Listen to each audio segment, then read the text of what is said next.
situation specific. That is, you have to take into account the actual communicative situation, yeah, not only language specific. So not only are these rules and their rankings language specific, but also situation specific. We're going to see examples for that in the second half of my talk. As I said, I'm not the one who invented all this. This goes back to Vanzelo and Ferry and to Blutner and Sevat.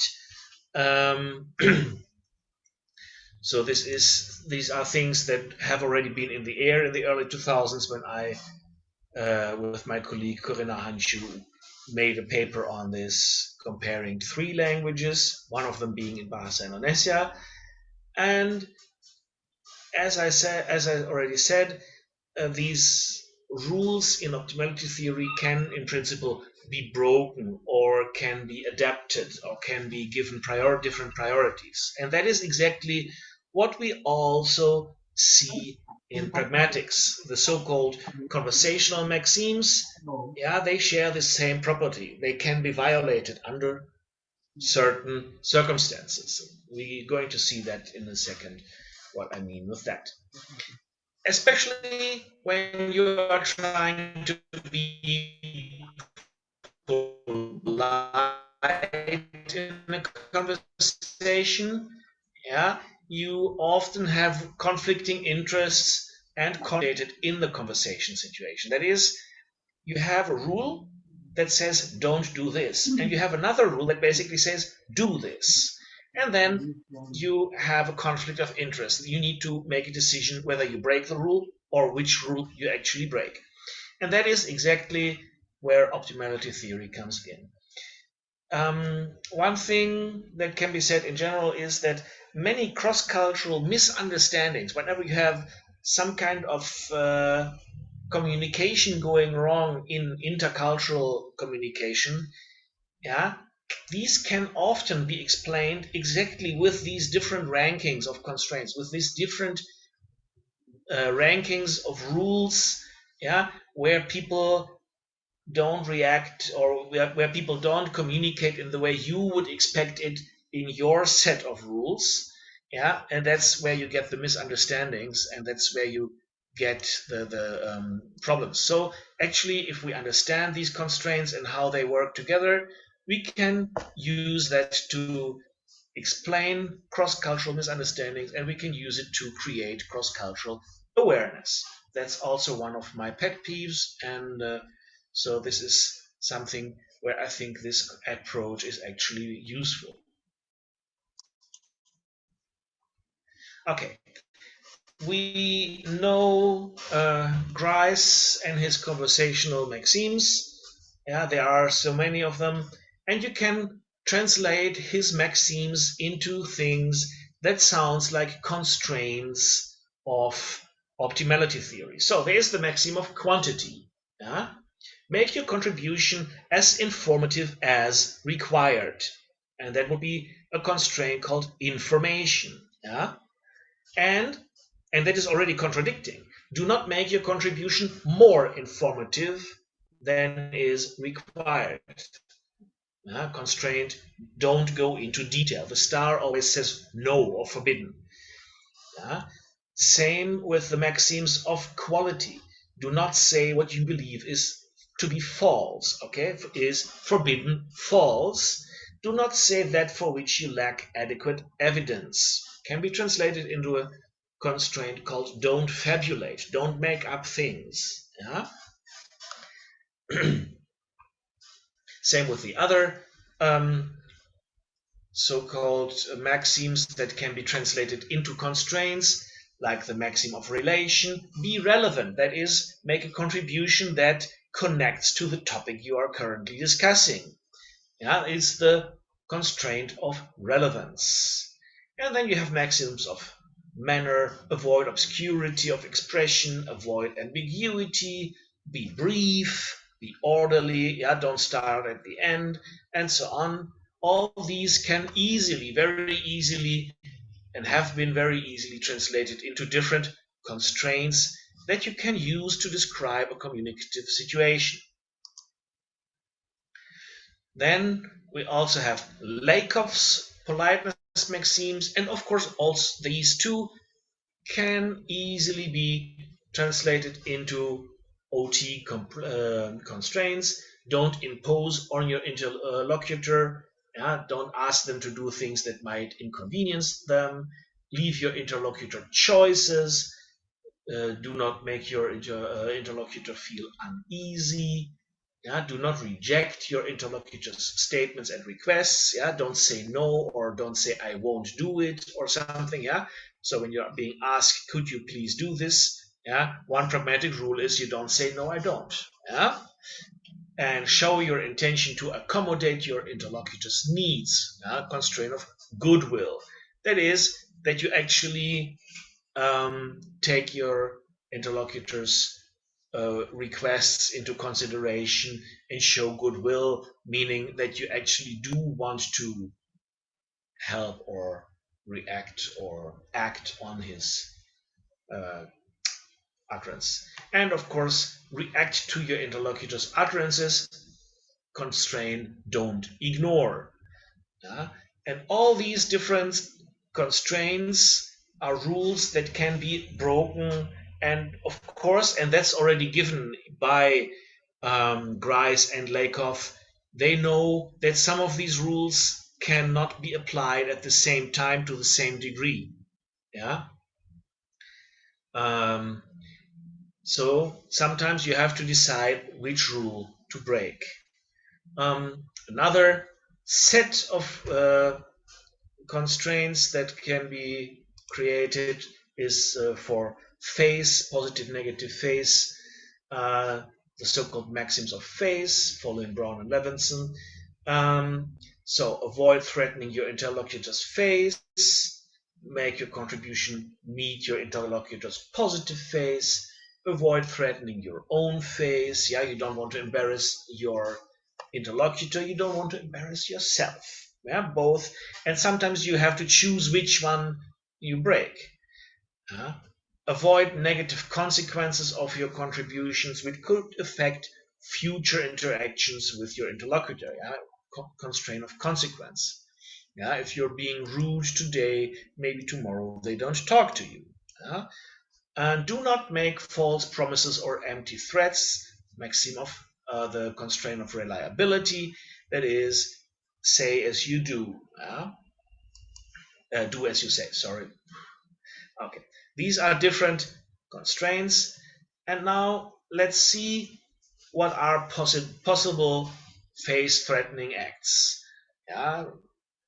Phase-threatening acts are, for example, denying a request, a prompt, or demand. That is phase-threatening. Your interlocutor asks you to do something or to stop doing something, and you can, of course, deny it, but then it will be phase-threatening. The same, declining an offer or invitation, or refusing a suggestion, or in general anything involving the pretty word no. We all know that sometimes it is very difficult to put the rejection, the no, into some kind of polite cover so that the blow is not that strong. Most of these phase-threatening acts actually can affect both phases, those of the speaker and those of the listener. So in all, the speaker has to take into account these problems and follow through with the ranking of the rules. Which rule is more important? Which rule can I break? Which rule can I not break? And what will be the consequences? So there are, of course, different strategies to avoid phase-threatening act situations. Very direct approaches could be when someone asks you to do something, you could say no, which is very blunt and does not avoid the phase-threatening act at all. That's the plain, simple situation reaction. If we were machines, yeah, we would probably just use no and that's it. But since we have so many different cultures, we have so many different ways of saying no in other words. One of the other techniques, very easy, direct, is to say, I'm sorry, but, or I'm afraid I cannot do that. You're still saying no, but you're putting in a little more effort to make it friendly and less harmful than just saying plain no. We also have indirect approaches. We could say something like maybe, or perhaps later, or not now, or let me think about it, which is basically just postponing the rejection or stalling for waiting for something to happen that you can avoid the actual rejection of saying no. Or you suggest an alternative, yeah, how about we do this instead, yeah, which is also indirect. You don't say no, but you make a suggestion in another direction, yeah, so you're not bluntly saying no. And then, of course, there are uncooperative approaches. All of these already break one of Grice's maxims of be cooperative. Yeah, we could simply change the topic. Yeah, uh, any situation, someone asks you a favor and you don't want to do it. You tend to want to say no, but instead of telling them no, you change the topic and try to distract them from their question. Or you ignore them, you be silent, you leave the conversation, which of course is breaking the don't ignore constraint. Or you agree with dishonest intention, that is, you say yes while meaning no, yeah, dishonest agreement, which basically breaks the truthfulness constraints. So these are the different strategies we have for this. And now we're looking at an example. Don't be scared if you never saw an OT tableau before. I'm going to walk you through this and explain what all this means. So the example that we're going to use in the three languages I'm going to compare today is a friend of yours asks you for a loan, say ₹1,000,000, and you are inclined to say no because they haven't paid back the last time. So you want to say no. How can you go about it? You could say no, which you see here. Oops. You can say no, and that will basically break the rule of don't reject, and it will break the rule of show goodwill, which you see here. So every time we break a rule, we have to put a star into the table. In this case, each rule is broken once. You can actually break a rule more than once. Yeah. So here the rule is broken once for don't reject. Yeah, you do reject. And show goodwill, you don't show goodwill. So we have 2 points here where this rule, where no, simply answering no, breaks the rules. Then you could also say, I forgot my wallet. Yeah, so you just say, oh, I don't have any money with me, I can't give you a loan, which is a lie. Yeah, let's just, for the sake of example, assume you do have your wallet, but you're lying and saying, I don't have it. Then you break the rule of don't say anything false, and you break the rule of rejecting. Yeah, or you say, yeah, later, yeah, nanti, and then you break the rule because you're saying something false. You don't have the intention to give it later. And you break the rule of watch for consequences, because one consequence will be that your friend will ask you again, and if you say no, then they will be disappointed that you said later in the first place. So again, we're breaking 2 rules here. Then a different approach is you just don't say anything. You ignore them for a while just to avoid answering. That breaks the rule of don't ignore. It breaks the rule of ambiguous behavior because they don't know why you suddenly ignore them. Are you busy? Are you upset? Are you are you ashamed, whatever. They don't know how to interpret your reaction of not reacting. And of course, ignoring your counterpart is always also breaking the rule of goodwill. So this one actually breaks 3 rules. Or your friend asks you for money and you change the topic and say, oh, it's nice weather today, isn't it? You just change the topic without any introduction or anything, which breaks the relevance maxim, and of course, again, it violates the goodwill maxim. Or you say, which is similar to later, you say, yeah, let's see, maybe, yeah, which is false because you don't really have the intention to maybe yes, yeah, and maybe is ambiguous, yeah. So you see, we have all these different ways to react to this situation to avoid saying or to avoid giving your friend a loan because they didn't pay it back the last time, and you have all these different options on how to react. Now, let's look at the first example language, which happens to be German. So you can have different rankings, and we found one ranking that meets the way Germans would react, and that is that you rank goodwill and consequence higher than the other ones, reject and ambiguity, and higher than false and relevance and ignore. So what we see here in this tableau now is that some of these violations get a little exclamation mark. Exclamation mark points out a so-called fatal violation, that is, this rule, this output violates something where other outputs do not violate something ranked this high. So there are other candidates that do not violate something at this level of ranking, something that is ranked so high. Yeah. And for example, I forgot my wallet is violating don't reject. And there's one other candidate that does not violate anything that is ranked this high. That is, let's see. If you just say no, it also violates goodwill. So, and it violates others later.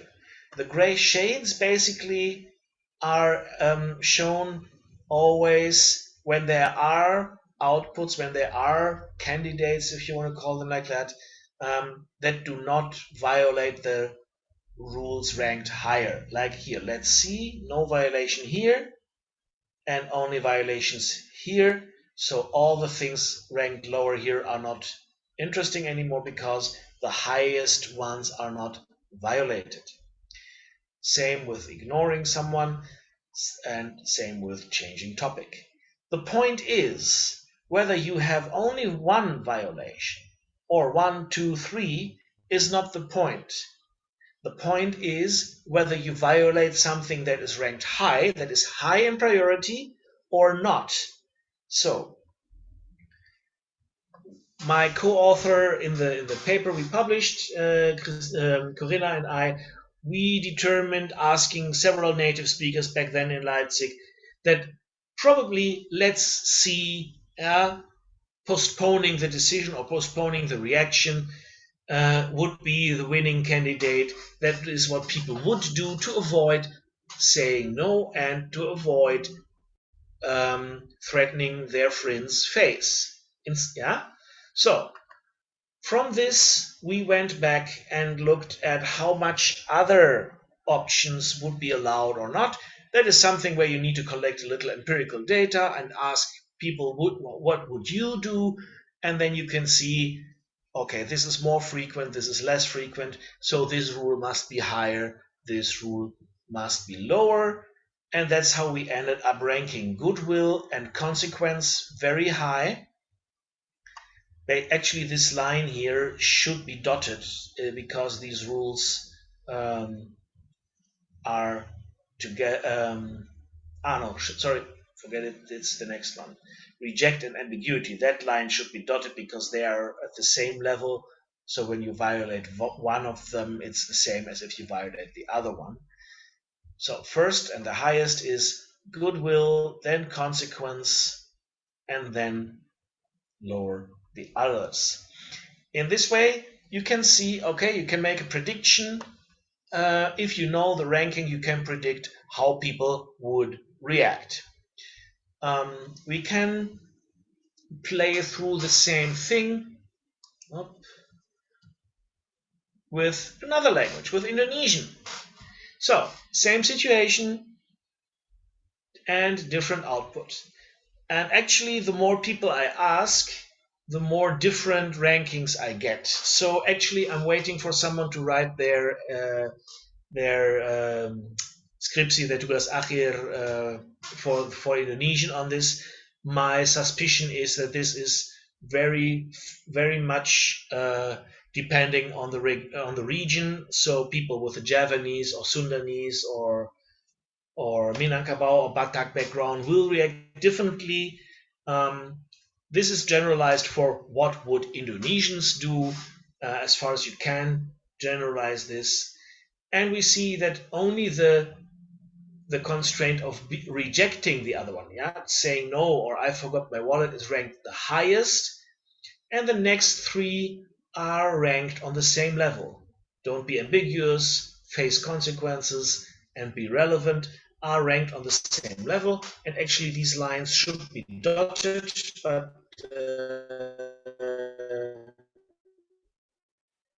OpenOffice doesn't.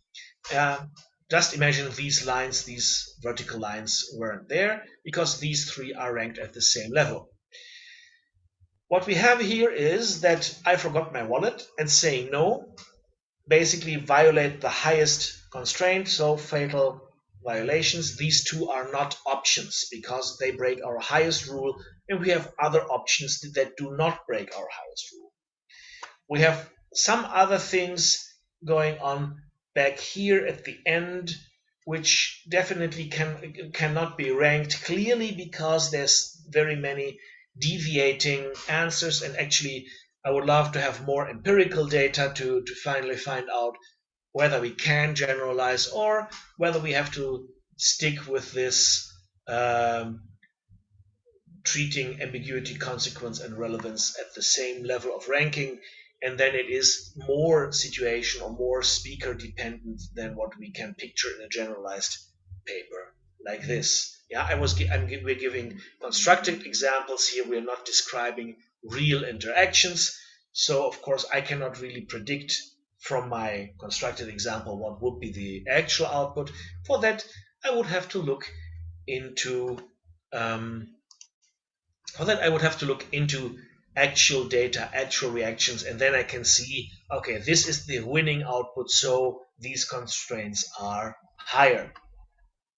So if we want to find a ranking for these different options, saying later, not saying anything, changing topic, or saying let's see, we would have to investigate deeper and see which of these constraints may be actually ranking higher or lower than the others. But that's not so easy because actually you encounter all of these things in Indonesian very easily. I don't have to translate the examples for you, that's good. The English translation is here because I already presented this to a German-speaking audience who did not speak Indonesian. But what we see here very clearly is that someone does not want to answer a question, and so they change topic back to something that has been discussed before. They want to avoid saying something on pooling money, and so basically this suggestion of contributing money is never being discussed again because people change topic. That is actually what we see here with nice weather today. You're not talking about giving your friend a loan, you're talking about the weather. You change topic. That is one of the winning candidates here. And this is an example from real life, from a well-known messaging service. So this is actually what you can see in Indonesian. As I said, the more data we could collect, the more we could actually establish which rankings might be higher in which situations. A second example is this one.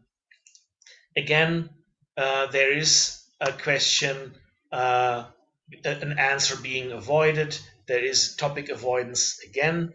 So we again find in this case the very simple solution of saying, "Oh yeah, nice weather today," or being silent about the topic and not saying anything, just to avoid something that might threaten your interlocutor's face.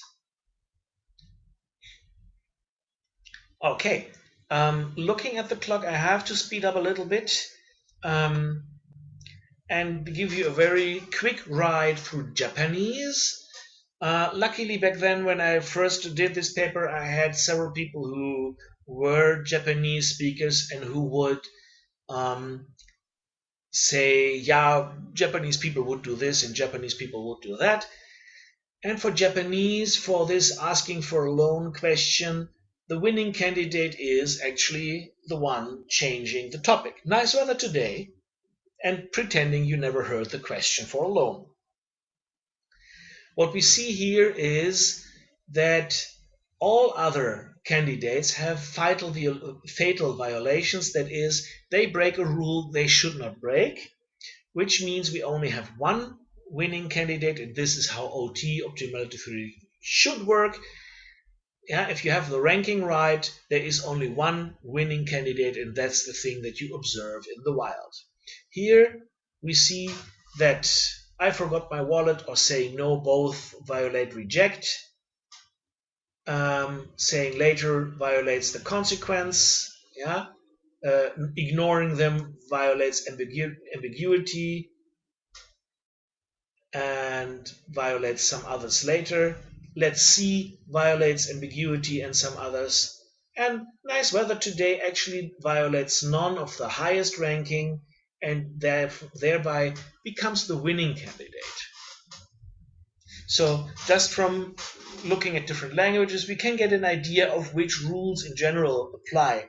The more languages we look at, the more constraints we will find, and we will find that some of these constraints are not important in some languages, while they are more important in other languages. And that's basically where typology kicks in. Yeah, you can use this to typologize over which constraints are there and how are they ranked, how is their importance ranked in different languages and cultures. We used in the paper I published, we used the second example to run through the same, to basically verify that our rankings are not based on that one situation. Imagine the situation not with a friend this time, but with a stranger. A stranger approaches you and they ask you for directions to a place that you don't know. What will you do? One possibility is, again, of course, changing topic. But with a stranger, of course, that is more difficult unless you make this comment about the weather. You could ignore them. You could say, I don't know. Yeah, this is what probably would happen with a German. Yeah, they would say, I don't know, and basically get out of it. And in other places, if you are the stranger asking for directions and your interlocutor doesn't know the directions, your interlocutor might give you something. They would just say, oh yeah, just follow that road 500 meters and then turn left, and they hope never to meet you again.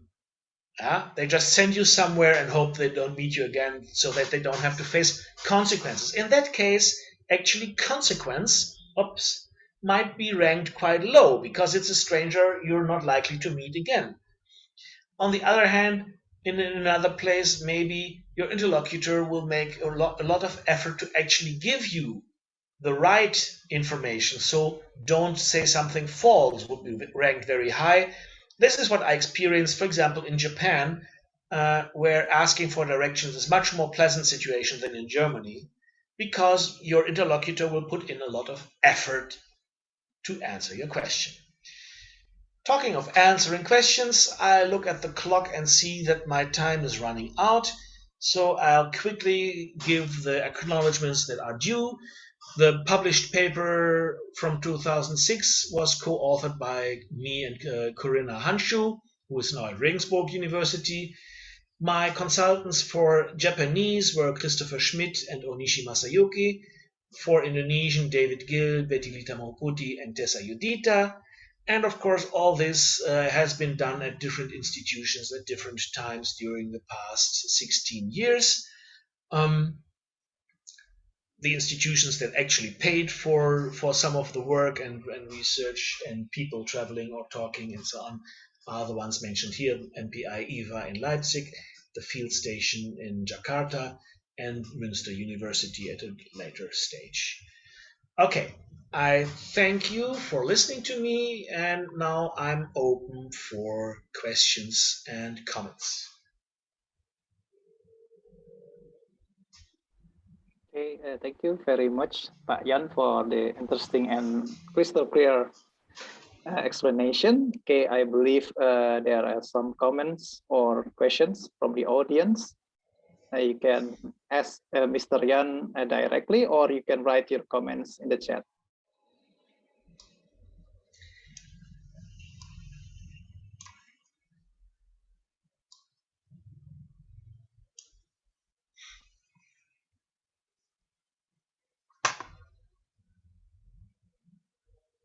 And you can say it also in Bahasa Indonesia. Okay, Pak Jan? Yeah, if it's slow, Yeah. yes. My reading is better than my speaking, actually. So sorry if that's not. Oke, silahkan teman-teman ada yang komentar ya untuk apa yang disampaikan Pak Yan atau pengalaman. Silakan berbagi. Ya, terima kasih juga kepada rekan-rekan yang sudah hadir di sini. Ya, ada Bu Kiki, Bu Setiawati, Mbak Tin, Mbak Filia, dan Mas Febri, dan Pak Frans juga datang. Silakan dikomentari atau ada pertanyaan.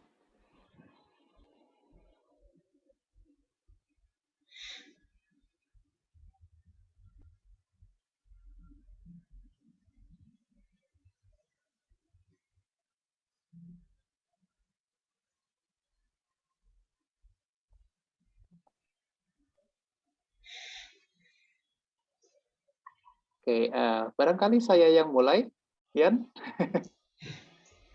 Silakan. Ya, selama ini kita pelajari ya di pelajaran pragmatik, ya kita selalu harus berusaha tidak melanggar maksim ya percakapan supaya tidak terjadi masalah. Tapi di dalam pemaparannya Pak Yan di sini kita lihat ya bahwa memang kadang kita perlu melakukan pelanggaran ya, dan yang menariknya Pak Yan juga memaparkan ada ini ya, ada urutannya ya, ada rankingnya ya, kira-kira apa saja yang apa ya istilahnya yang lebih berbahaya untuk dilanggar dibandingkan poin lainnya. Oke, apakah memang tidak mengatakan apapun itu di berbagai kebudayaan menjadi sesuatu yang paling berat dalam pelanggaran komunikasi? Karena dari dua tabel yang Pak Yan tampilkan, ada 3 pelanggaran ya di setiap tabel ketika orang tidak membalas ujaran orang lain.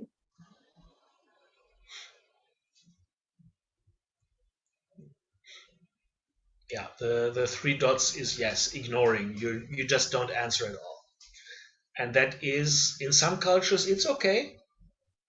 And it's interpreted as a sign that you reject the utterance or do not want to discuss the topic. And in other cultures, it would be completely inappropriate to ignore your counterpart. Yeah. So these rules are ranked at a different level. They are ranked in different priority.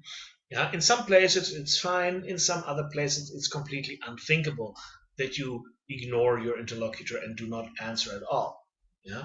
In the Japanese setting here, for example, not answering at all and pretending you didn't hear it or pretending your interlocutor is not there is wrong.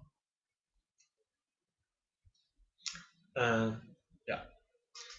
It's actually interesting if you want to compare languages and cultures and see how they handle different situations by comparing how they rank these constraints. The constraints are the same, yeah.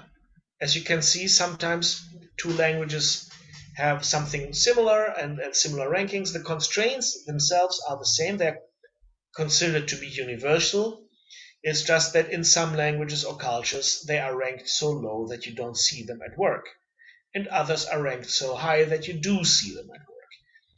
So universal in the sense that they are available. Yeah, basically these are patterns of behavior. So they are available to all humans the same. So that's why they're called universal. And that's why you can use them to compare different behavioral patterns.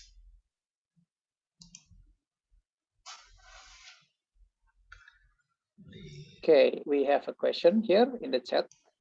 Yeah.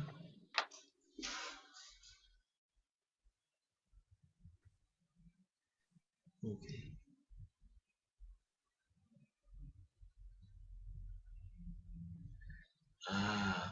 No, the constraints are not language specific. What is the constraints are universal. You find them more or less explicit in all languages. But what is language specific is the ranking. Yeah, which one is higher? So which one overrules another one? That is language specific or situation specific in pragmatics, actually. That is the ranking here, for example, consequence ranking higher than goodwill. That is language specific and might be different in other languages. So the constraints are the same everywhere. It's just that sometimes you don't see them because they are ranked so low that they are not important in the decision-making process.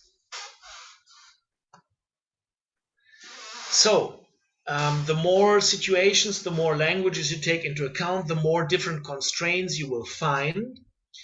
And for some languages, you will not be able to determine where they are ranked because they are ranked so low that in that language's decision-making process, you just simply cannot locate them. That means they are ranked very, very low at the end and are not relevant, yeah, for the decision-making process. But in theory, they are there. And Okay, we have next so question. how do we arrive at the ranking? This you can only arrive at the ranking by observing reality. That is, you observe interactions and you see, okay, they have this option and this option and this option, and they decided to do this. And then you can say, okay, this is ranked higher, yeah, than others. So basically, all these rankings are something that you arrive at by collecting data by empirically. So you arrive at these rankings empirically, not by theoretical thinking somewhere at the desk. That doesn't work.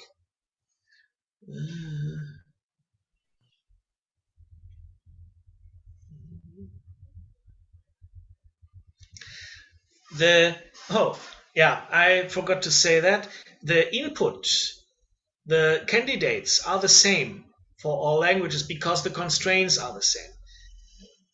Those candidates that are not actually used in a language are not used because they violate high-ranking constraints. But in theory, they are still there. So, of course, for the sake of this presentation, I don't have a big screen. For the sake of this presentation, and for the sake of the paper, we limited our candidates to 6 or 7, yeah, because we did not have the space. In theory, you can have many, many other candidates. Yeah, one candidate basically for every constraint. Yeah, every candidate must be able to violate at least one of the constraints, otherwise the candidate cannot be evaluated. Yeah. So in theory, you have an infinite number of input and an infinite number of constraints, but yeah, my brain at least will explode. So I have to limit it to the ones that are relevant for the question at hand. Does that answer the question?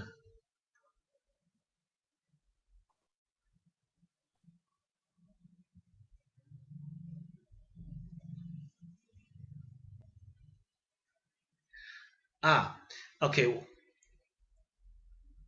Okay. What is in pragmatics? What is the input? Basically, the input is all possible reactions. Every reaction that we can think of, or every reaction that we observe in any language, is a possible input that you can use to evaluate your rankings in your given situation, in your given language. That is maybe a little difference from what you do in phonology, where basically the input is already limited by the phoneme inventory of a language and by prosodic rules and so on. But of course, theoretically, yeah, also in phonetics, the input would be infinite.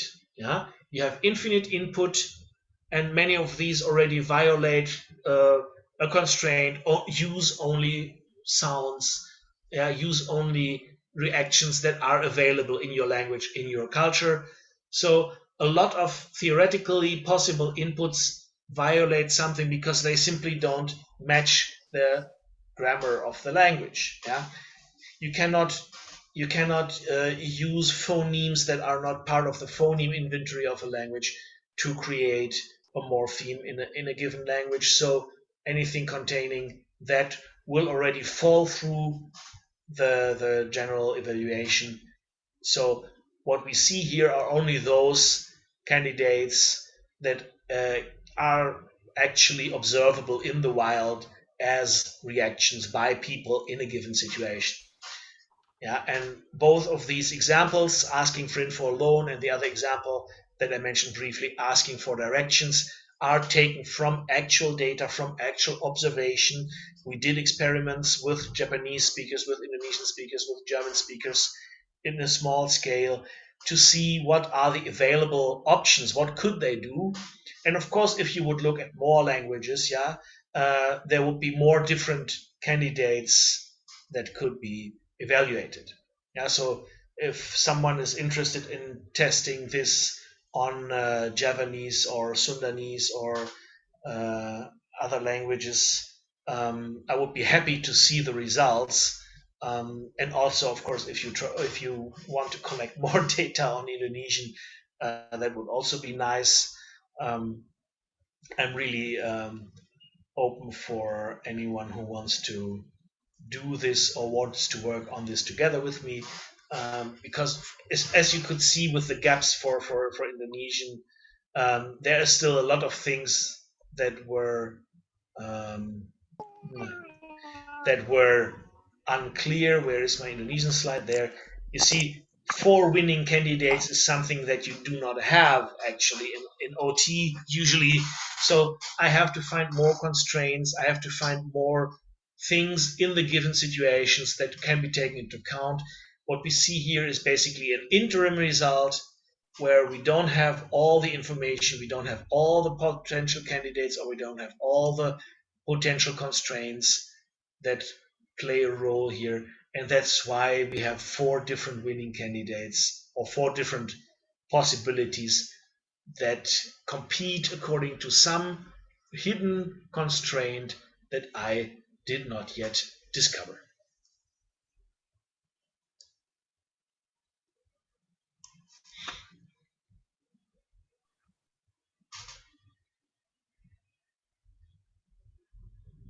Ya, silakan pertanyaan selanjutnya bisa diajukan. Kita masih punya waktu, teman-teman sekalian. Ya, sambil menunggu pertanyaan atau tanggapan dari rekan-rekan sekalian, saya ada pertanyaan buat Pak Yan. Apakah interaksi Pak Yan dengan orang-orang dari Asia itu menginspirasi penelitian ini? Karena kultur Asia itu harus menjaga muka, ya, kemudian juga sulit untuk mengatakan tidak, ya. Beda dengan orang Jerman yang tidak berarti tidak, sedangkan dalam kultur Indonesia kadang tidak berarti nanti dulu, atau memang untuk kesopanan, ya, mengatakan tidak. Misalnya ketika ditawari makanan di dalam kultur Indonesia, kita harus mengatakan tidak terlebih dahulu. Bagaimana, Pak Yan? Yeah, of course, this is born from my first trips to Asia in the early 2000s, and also from this is actually made as a paper in a Festschrift for a professor in Münster who did a lot on pragmatics and politeness. And what we wanted to show is that you can use a completely foreign approach like optimality theory to use comparative work, to use it for typology. Another idea for this is actually that in Germany, I met someone who is originally Batak, living in Bavaria, and saying that he feels like at home because the communicative style, he says, is so similar. And when he explained all these things, I found, oh yeah, this is completely different from how a Javanese would talk to me, or how someone from northern Germany would talk to me. Yeah, and that's how I realized, oh yeah, there's something interesting in comparing these ways to find out, why do people react this way? Why do they choose this candidate over that candidate? And yeah, back then I worked together with Corinna Hanschu, who is the expert on optimality theory, to create these tables and to figure out how to do all this. So yeah, of course, it's based in my own experience. Yeah, the situation with asking for directions is something that I tried in Kyoto, in Osaka, in Jogja, in Depok. Yeah, of course, yeah, this is something where I took my own experience into account. But I think if someone wants to collect more data on this, it's very easy to actually do more experiments and find out which other candidates and which other hidden rankings might be out there. Terima kasih untuk jawabannya, Pak Yan. Yeah, there's one more question in the chat. Yeah. Yeah, basically, this started as a fun project. Yeah, because to be honest, we wanted to violate a constraint for this Festschrift and use some theory that the one celebrated in the Festschrift does not like. So yeah, we actually violated goodwill and used optimality theory in pragmatics just to show that it's possible. I'm not claiming that it's the best way to do things. I'm just saying that it is an interesting way to use general constraints and general input candidates for language and situation specific rankings and outputs.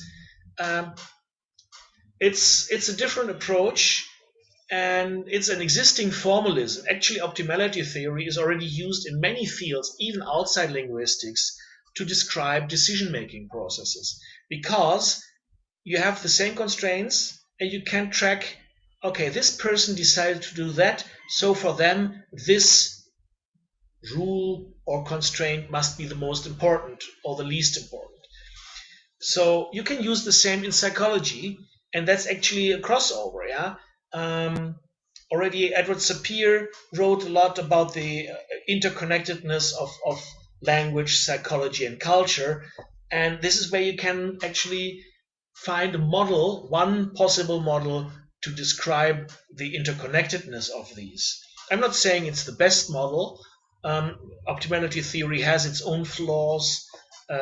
which I'm no expert in, but I know that it is flawed, that it has some drawbacks. It's not the best model for everything, but it is an interesting approach because it is more formal, it is more regular than some of the other approaches where you simply compare different cultural behaviors without actually having any way of formalizing the different, let's say, input candidates and outcomes over situations and languages. So I do think that you can use optimality theory for some things in pragmatics, not for everything, of course.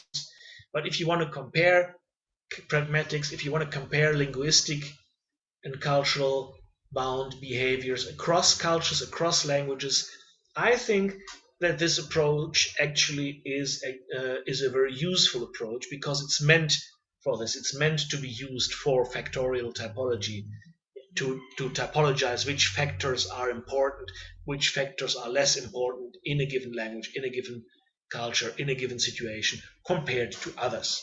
So if you want to do comparative work, I think that this actually is interesting.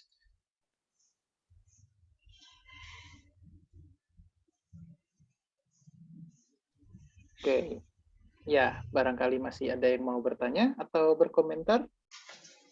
We have another question from Miss Uti. Thank you for the question. Okay, the respondents for Bahasa Indonesia. One of them is a researcher who is not a native speaker. David Gill, was the head of the Jakarta field station. He's not a native speaker of Indonesian, but he worked with Indonesian and Malay and languages of Riau, languages of Nusantara for the past 40 years. So he has the outsider's perspective.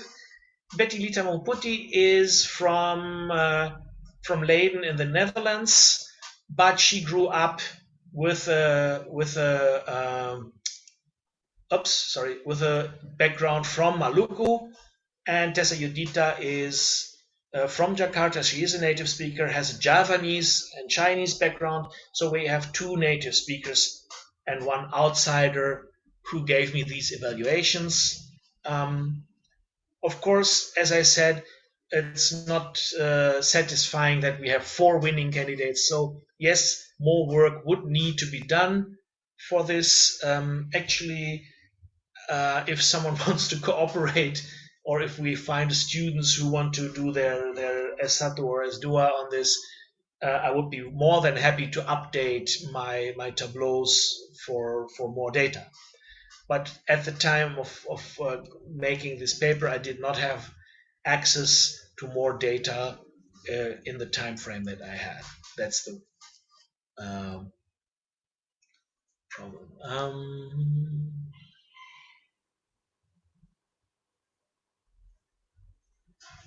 Yeah, that's all. The same with the other 2 consultants. Both are native speakers of Japanese, even though you don't see it in this name. The K stands for Keiichi, so he also is a native speaker of Japanese, just more available to me because he was in the same time zone as I was. Yeah, sometimes you need to make compromises, and the constraint of don't miss the publishing deadline was higher than collect lots of data, which was ranked lower. So the output is less data. Sorry. Okay, thank you very much, Mr. Yan, for the answers. Sudah pukul 5 sore ya teman-teman. Terima kasih untuk partisipasinya, terima kasih sudah hadir, terima kasih juga untuk teman-teman yang membantu terlaksananya acara ini, ya, dan kami dari LLL berterima kasih khususnya kepada Bapak Jan Wohlgemuth untuk presentasinya ya, yang padat dengan ilmu ya, dan sangat berdasarkan ya pada pandangan beliau, pada pengalaman beliau. Oke, sebelum kita berpisah, mohon kesediaan rekan-rekan sekalian untuk berfoto bersama. Ya, kalau berkenan, mohon dibuka, diaktifkan kameranya. Ya, untuk dokumentasi LLL. Oke. Kita akan foto ya, sama-sama.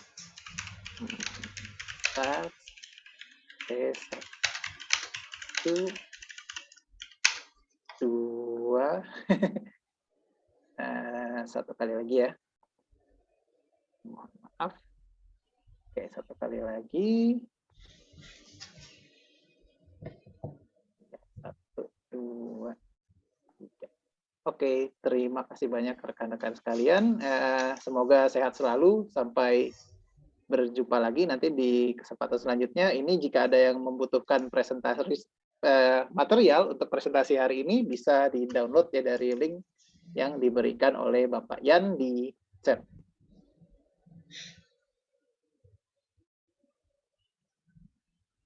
Oke. Ya, sekian saja dari kami. Terima kasih banyak untuk kebersamaannya dan partisipasinya. Sampai jumpa ya nanti di LLL selanjutnya. Selamat sore dan sehat selalu untuk semua. Terima kasih. Selamat sore. Sore. Terima kasih Pak, ya. selamat sore. Sore. Terima kasih. Terima kasih Pak sudah hadir.